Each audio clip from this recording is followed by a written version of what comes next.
Så er vi fremme med den sidste dag i april måned, og det vi har fokus på nu, det viser sig alt tydelighed i den her rapsmark her, hvor vi nu sidst på eftermiddagen. Solen er brudt frem, og vinden har lagt sig en lille smule. Her er vi i en lidt lukket mark, kan I se, der er ikke så langt til hegn. Men her er, hvad vi kigger efter. Det er selvfølgelig glimmerbøsserne, der har størst mulig opmærksomhed lige i øjeblikket. Og her har de også fundet vej. Den her plante er ret langt fremme skudmæssigt. Der er en svag guldningfarvning og lugt fra de begyndende blomster, som snart vil vise sig. Og hernede i sidder allerede de første glimmerbøsser.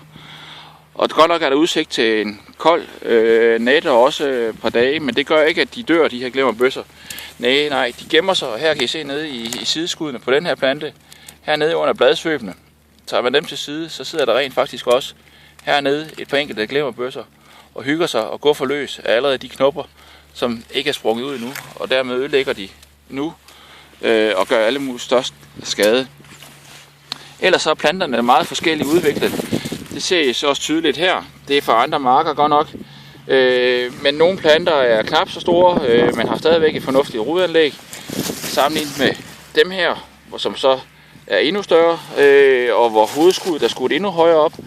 Og så slutlig viser den her jo et meget, meget kraftigt eksempel på, at den tilvækst, der er i øjeblikket, hvor revnedannelsen nu her i den nederste del, lige over rodbasis, resulterer i de her åbne sår ind i planterne, som skal beskyttes bedst muligt, for at der ikke kommer infektion eller videre skade og svækkelse af vævet her, så de bliver svage.